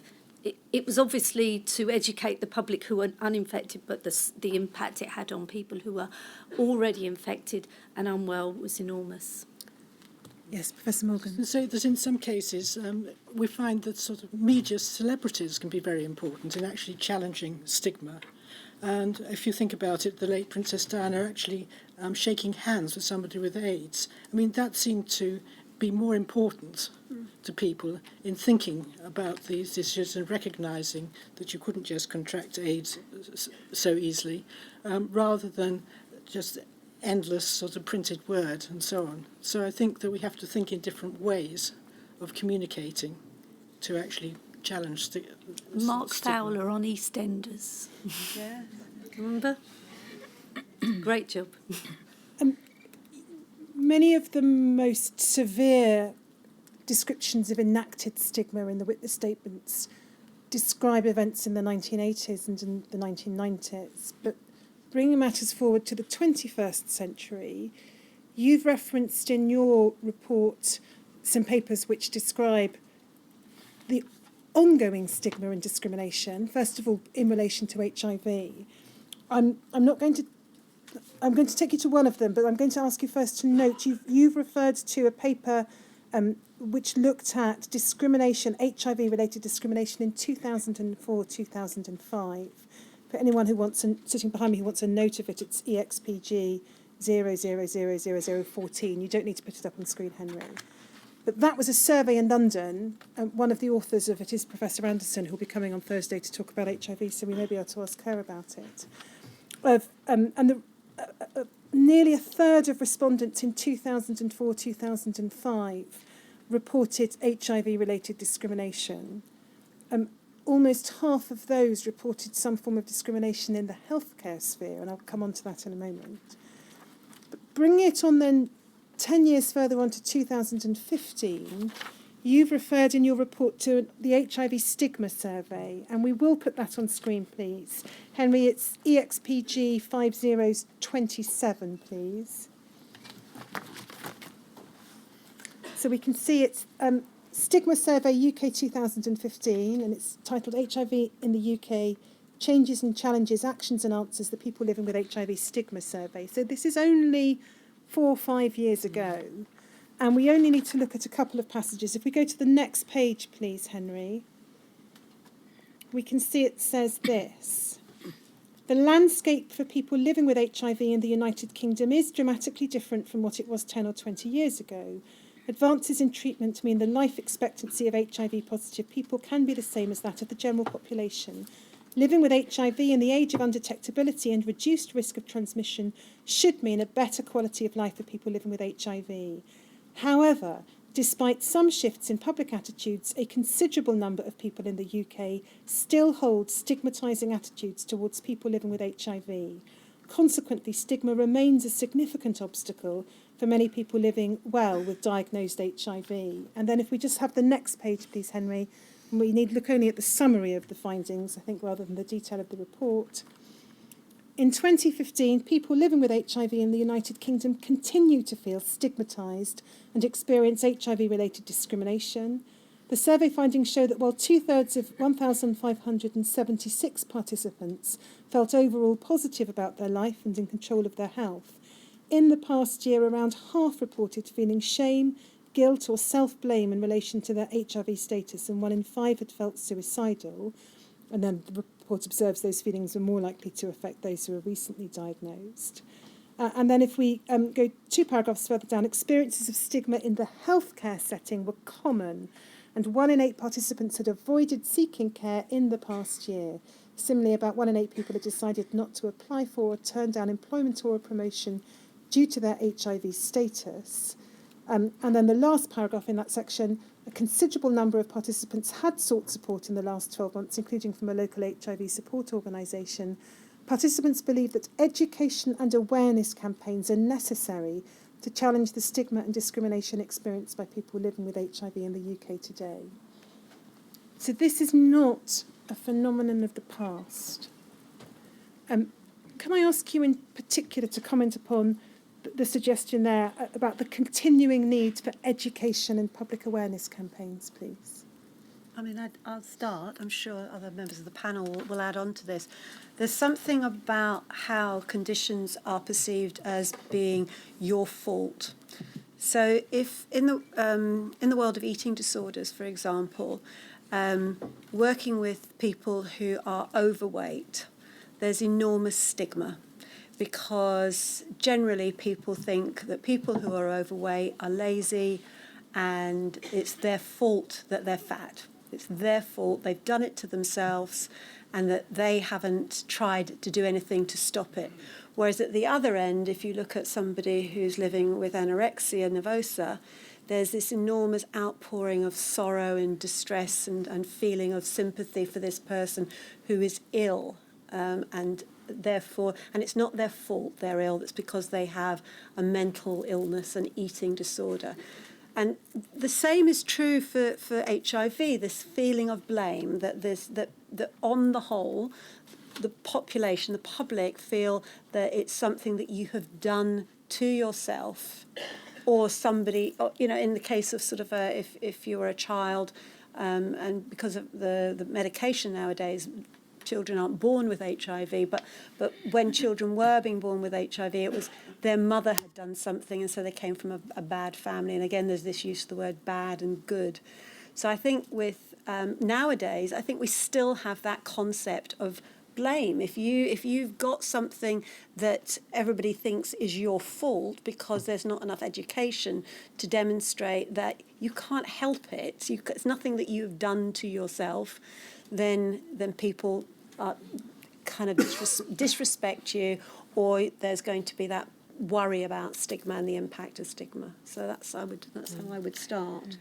I think also we ought to mention actually the role of religion here and different cultures, because for some it is seen as divine retribution for your, misdemeanours, and that, of course, in certain parts of the world, like South Africa, for example, led to a huge explosion of HIV, even when, in fact, most of the rest of the world were able to contain it and treat it, because of a sort of perception by a lot of people over there that either it didn't exist, which was just plain ignorance, or that if people did get it, it was due to their, sort of failure to follow the rules of the good book. Professor Morgan. Yes. So I think you've mentioned one aspect underlying it, which is the blame. But I think a second aspect is the fear, and there is still fear. And I think this is something that needs to be addressed, because the the notion of fear is sort of amplified. And once you fear that HIV could be more easily contracted than it is, and so on, there is bound to be barriers and discrimination. So I think it's both. It's the issues of blame and issues of fear. Thank you. So I note the time. I'm going to move on to stigma and hepatitis C, but we can do that after lunch. Well, let's do that after lunch. And we'll take a break now until 2 o'clock. So 2 o'clock, please.